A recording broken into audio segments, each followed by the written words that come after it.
Yes, people, what is going on? Welcome back to the channel. I go by the name of Liam, and today we have our daily Manchester United update for you. Lots more updates to go through. Again.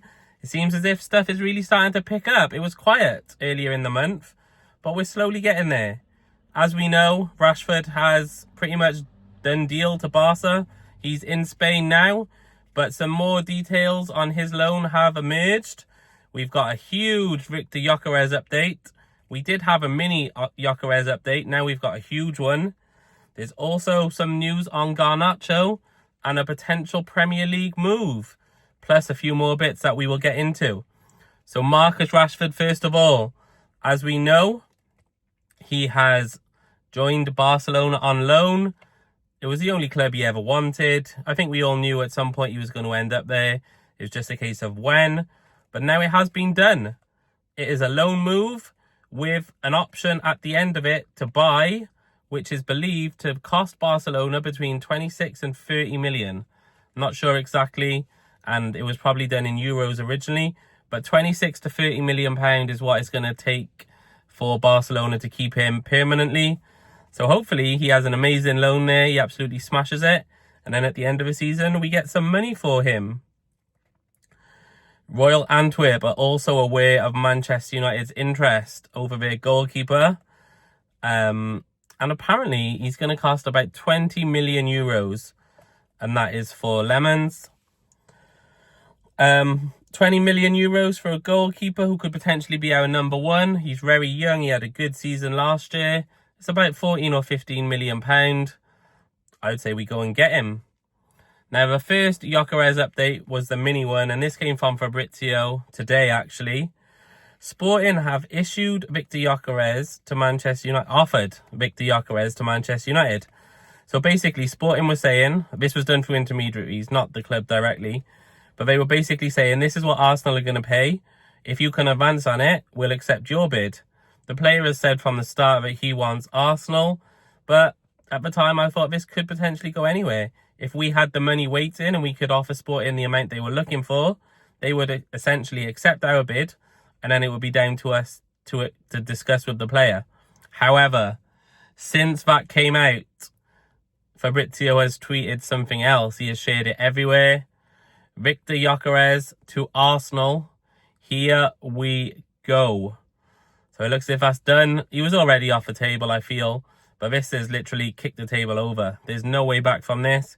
He is going to be an Arsenal player. That is it. I don't know the fee or anything like that as of yet. I believe it's going to be a 5-year deal. But again, until that's set in stone, don't quote me on that. We know he wasn't training with Sporting. So in Sporting's, best interest, they needed to get him out ASAP. Which is why I feel like they got Man United involved. To potentially put some pressure on Arsenal. And if that was the case, it's worked. We've got the here we go. He is moving to London. Moving on to someone else who may potentially be moving to London. Garnacho.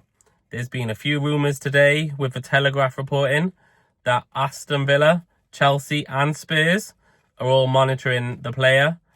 And it is also believed that we will let him go for £40 million. So that is the fee that we're looking for. People were quoting 60 originally, but it is 40, which I think is fair. Judging by the fact that we've said he has to leave, we've seen the Aston Villa picture. He's spoken out numerous times. Don't think we could ask for 60. He's not an Embuemo kind of player, he's not that price. I think 40 is good. If we can get 40 for him, I would take it. We know he still wants to stay in the Premier League, so a couple of English clubs are interested. So yeah, we'll have to watch for space and see where that one goes. But to be honest, if we could get 40 million in right now, it would be very good. Laurie Whitwell has reported that Manchester United have looked at several midfielders, with Amorim wanting the midfielder position strengthened. All conversations are still at a preliminary stage, but there is definitely interest between Manchester United and a midfielder. After the Leeds game, we all saw how overrun the midfield was, and that was starting with Casemiro and Bruno. It needs to change. After the game, if you listen to Amorim's interview, he expressed his desire for a new midfielder. We don't know if there's any budget for a midfielder yet, We don't know the level of priority in terms of midfielder, striker, goalkeeper. We know we need them. We need it. Will it be late in the window? Will it even be a deadline day last minute thing? Who knows? But we need a midfielder. Everybody knows that. And I'm fairly confident a midfielder will come in. So watch this space for that as well. In terms of a goalkeeper, I know we mentioned Lammens earlier. 2 young goalkeepers have been loaned out. So we only have 2 goalkeepers on tour at the moment. Bayinda and Heaton. Onana's obviously injured. Like I mentioned earlier, we can get him for under £20 million. He's had a very good season last year. I think he can come in and put some competition for the number 1 spot. Bayinda is apparently looking for a club to leave as well. We know he's potentially looking for an exit. I just think we get someone in now, we get them straight out on tour, and we go for it. There has been another Fabrizio update. Rasmus Hojlund would like to stay at Manchester United and fight for his place. The only way he will leave is if Manchester United or Ruben Amorim go to him and have a conversation to say he's done and they don't trust him anymore. And we want you to leave, basically. So he's happy to stay. It's similar to a Bruno thing. I'll only go when you tell me I have to go. However, we have linked in with Inter, and it looks as if we are accepting bids for him or discussing potential interest with him. So is that us saying we don't trust him? Like, we're not blocking off inquiries. So if I was a striker and my club were accepting offers for me and looking at other strikers, I mean, we've been linked to Delap, we've been linked to Gyokeres, we've been linked to Etatike, we've been linked to Ollie Watkins, we've been linked to Mateta, we've been linked to Jamie Vardy, Callum Wilson, Sesko. There's lots of strikers being linked. So if I was the number 1 starting striker, I would be worried. David Ornstein has also mentioned this. He says, despite Rasmus Hojlund's desire to stay, there is a good chance that he leaves this summer. In other news, also related, Juventus are reportedly open to a permanent deal for Rasmus Hojlund, but only if Manchester United will accept a fee of around half of what Manchester United paid in 2023. So as we know, we paid 64 million. So they're looking to pay about 32 million, which is slightly under his book value. I think we need to get about 40 to break even on that. But who knows? Will he go to Italy? Someone who might not be going to Italy is Jadon Sancho. The Marzio in Italy have changed their tune.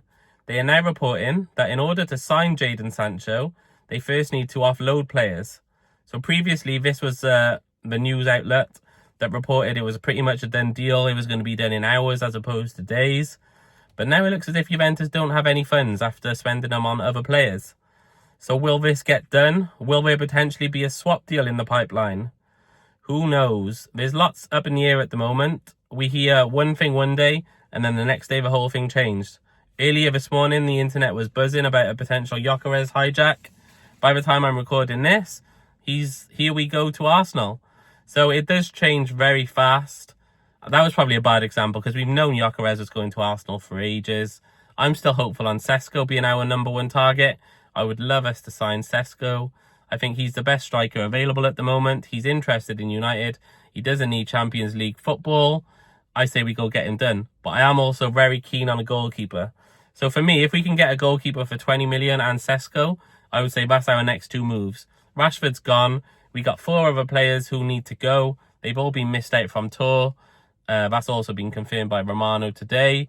Obviously, Garnacho, Anthony, Sancho and Malacia. If we can get those gone as well, I think we can look to start bringing players in. For me, a striker is still our main desire. I think that needs to be our priority. We need a striker position filled. After that, a goalkeeper, who I think could be quite cheap. And then a midfielder. If we sign 3 more players this window, I'll consider it a success and I'll be fairly happy. A goalkeeper, a midfielder and a striker. That's what I feel we need. Anyone else after that is a bonus, whether we get a potential loan, maybe someone who's out of contract, a free agent, anything. But if we get those 3 done, then anyone else, I'll be happy. Obviously, once we move the 4 players on. But yeah, that is it for today. Comment below, let me know which part of this episode you're most excited about. Will we see any new news tomorrow? Will any new names be linked? Comment below, let me know if you think we're going to be linked to anybody else who I haven't mentioned yet. And as always, thank you for watching. Subscribe to the channel if you're not already. I'll see you tomorrow. Goodbye.